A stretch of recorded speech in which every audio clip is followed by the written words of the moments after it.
ಮೇಡಮ್ರೇ, ನನಗಿದೆಲ್ಲ ನಂಬೋಕೆ ಆಯ್ತಿಲ್ಲ. ನೀವು ಸಿಕ್ಕಿದ್ದು, ನಾನು ನಿಮ್ಮನ್ನ ಇಷ್ಟಪಟ್ಟಿದ್ದು, ನಿಮ್ಮ ಕುದ್ಗೆ ನನಗೆ ಗೊತ್ತಿಲ್ಲದಂಗೆ ತಾಳಿ ಕಟ್ಟಿದ್ದು, ನೀವು ನನ್ನ ಮೇಲೆ ಕೋಪ ಮಾಡ್ಕೊಂಡಿದ್ದು, ಮನೇಲಿ ರಾದ್ದಂತ ಆಗಿದ್ದು, ಯಪ್ಪಾ ಇಷ್ಟೆಲ್ಲ ಆದಮೇಲೆ ಎಲ್ಲ ಕರಗಿ ನಾವಿಬ್ರು ಒಂದಾಗಿ ಒಟ್ಟಿಗೆ ಜೀವನದ ಬಂಡಿ ನಡೀತಾ ಇದೀವಲ್ವಾ, ನಂಗೆ ಏನೋ ಒಂಥರ ಖುಷಿ ಆಯ್ತಾ ಇದೆ ಮೇಡಮ್ರೇ. ಹೌದು ಸಿದ್ದು ಅವರೇ, ನಾನು ಯಾವತ್ತೂ ದೇವ್ರನ್ನ ಏನೂ ಕೇಳ್ಕೊಂಡವಳಲ್ಲ. ಆದರೆ ಯಾವ ಋಣ ಬಾಕಿ ಇತ್ತೋ ಏನೋ ನೀವು ನನಗೆ ಸಿಕ್ಕಿದ್ರಿ. ಈಗ ನಾನೇ ನೀವು, ನೀವೇ ನಾನು ಅನ್ನೋ ಮಟ್ಟಿಗೆ ನಮ್ಮ ಪ್ರೀತಿ ಬೆಳೆದಿದೆ. ನಿಜ ಮೇಡಮ್ರೇ, ನಾವಿಷ್ಟು ದಿನ ಪಟ್ಟಿರೋ ಕಷ್ಟಕ್ಕೆ ಆ ದೇವರು ಪ್ರತಿಫಲ ಕೊಡ್ತೇನೆ.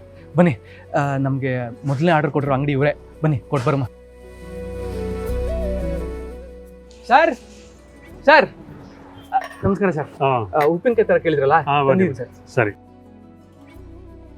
ಯಾವ್ಯಾವುದೋ ಕ್ವಾಲಿಟಿ ಇದ್ರ ಬಾಟ್ಲಿ ಹಾಕಿ ಜನ ಕೇಳಿದವ್ರಿಗೆ ಏನಂತ ಹೇಳೋದು? ಅಯ್ಯೋ ಸರ್, ನಾವು ಹಂಗೆಲ್ಲ ಮಾಡೋದಿಲ್ಲ, ಬೇಕಾದ್ರೆ ಚೆಕ್ ಮಾಡಿ. ಇದೇನಪ್ಪ, ಏನು ಹೆಸರಿಲ್ಲ, ಉಪ್ಪಿನಕಾಯಿ ಬೇಕು ಅನ್ನೋರಿಗೆ ಯಾವ ಹೆಸರಲ್ಲಿ ಕೊಡೋದು ನಾವು? ಅದು ಸರ್, ಯಾರೇ ಬಂದು ತೊಗೊಂಡ್ರು ಅವರಿಗೆ ಲಲಿತಾ ಪಿಕಲ್ಸ್ ಅಂತ ಹೇಳಿ ಮಾರಿ. ಮುಂದಿನ ಸಲ ಬಂದಾಗ ಸ್ಟಿಕ್ಕರ್ ಎಲ್ಲ ರೆಡಿ ಮಾಡಿಕೊಡ್ತೀವಿ. ಹಾಂ ಸರಿ ಸರಿ, ಎಲ್ಲ ಮೇಲೆ ಇಡಿ. ನೋಡಿ, ಈಗ ಒಂದು 2,000 ಅಡ್ವಾನ್ಸ್ ಕೊಡ್ತೀನಿ, ತಗೊಂಡೋಗಿ.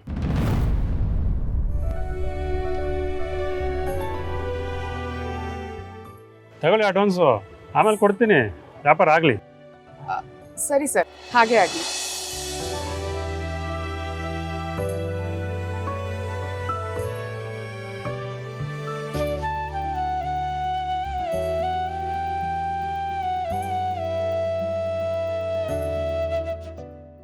ಈ ಬುಕ್ಕಲ್ಲಿ ಒಂದು ಎಂಟ್ರಿ ಮಾಡಿಬಿಡಿ.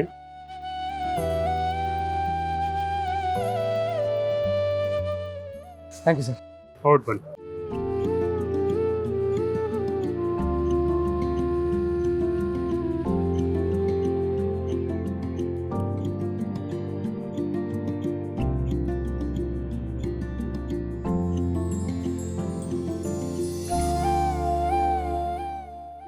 ಮೇಡಮ್ರೇ, ನಾನು ಲಕ್ಷ ದುಡ್ಡನ್ನ ನೋಡ್ಬಿಟ್ಟಿದ್ದೀನಿ. ಈ ಎಲೆಕ್ಷನ್ ಅಂತ ಬಂದಾಗ ದುಡ್ಡನ್ನ ನೀರು ಸುರಿದಂಗೆ ಸುರಿದಿದ್ದೀನಿ. ಆದರೆ ಕಷ್ಟಪಟ್ಟು ದುಡ್ದಿರೋ ದುಡ್ಡನ್ನ ಕೈಯಲ್ಲಿ ಇಟ್ಕೊಂಡಾಗ ಆಗೋ ಅನುಭವ ಇದೆಯಲ್ಲ, ಅದು ಯಾವತ್ತೂ ಸಿಕ್ಕಿಲ್ಲ ಮೇಡಮ್. ಹೌದು ಸಿದ್ದು ಅವರೇ, ಸ್ವಂತ ದುಡಿಮೆಯಲ್ಲಿ 1 ರೂಪಾಯಿ ದುಡಿದ್ರೂ ಅದು ಕೋಟಿ ಸಮ. ನಿಜ ಮೇಡಮ್ರೇ. ಬನ್ನಿ ಹೋಗಮ್ಮ. ಅದಕ್ಕೆ ಫೋನ್ ಮಾಡ್ತಿದ್ದಾರೆ, 1 ನಿಮಿಷ. ಹೇಳಿ ಅದಕ್ಕೆ, ಹೇಗಿದ್ದೀರಾ? ನಾನು ಚೆನ್ನಾಗಿದ್ದೀನಿ, ನೀವಿಬ್ರು ಹೇಗಿದ್ದೀರಾ? ಎಲ್ಲಿದ್ದೀರಾ ಈಗ? ಚೆನ್ನಾಗಿದ್ದೀವಿ ಅದಕ್ಕೆ. ಒಂದು ಆರ್ಡರ್ ಕೊಡಬೇಕಾಗಿತ್ತು, ಅದಕ್ಕೆ ಅಂಗಡಿಗೆ ಬಂದಿದ್ವಿ. ಹೇಳಿ ಅದಕ್ಕೆ, ಏನು ವಿಷಯ? ಭಾವನಾ, ನಾಳೆ ಮಾವನಿಗೆ ಷಷ್ಠಿ ಪೂರ್ತಿದು ಆಚರಣೆ ಮಾಡೋಣ ಅಂತ. ಅದಕ್ಕೆ ನಾಳೆ ನೀನು ಸಿದ್ದು ಇಬ್ರು ಯಾವ ಕೆಲಸನೂ ಇಟ್ಕೊಳ್ದೆ ನಮ್ಮನೆ ಹತ್ರ ಇರೋ ದೇವಸ್ಥಾನಕ್ಕೆ ಬಂದ್ಬಿಡ್ಬೇಕು, ಸರಿನಾ? ಹೌದಾ? ಷಷ್ಠಿ ಪೂರ್ತಿನ? ಈ ವಿಷಯ ಕೇಳಿ ತುಂಬಾ ಖುಷಿ ಆಯ್ತು ಅದಕ್ಕೆ. ಆದ್ರೆ ಯಾಕೆ ಇಷ್ಟೆಲ್ಲ ಸಡನ್ ಆಗಿ ಅರೇಂಜ್ ಮಾಡ್ತಿದ್ದೀರಾ? ಅದೇ ಭಾವನಾ, ನಾಳೆ ಮಾವೊಂದು ಹುಟ್ಟಿದ ದಿನ ಅಲ್ವಾ, ಅದಕ್ಕೆ ಒಂದು ಷಷ್ಠಿ ಪೂರ್ತಿ ಕಾರ್ಯಕ್ರಮ ಇಟ್ಕೊಂಡು ಜೊತೆಗೆ ಒಂದು ಸಣ್ಣ ಪೂಜೆನೂ ಮಾಡಿಸೋಣ ಅಂತ. ನೀವಿಬ್ರು ಮರೀದೆ ನಮ್ಮನೆ ಹತ್ರ ಇರೋ ದೇವಸ್ಥಾನಕ್ಕೆ ಬಂದ್ಬಿಡಿ.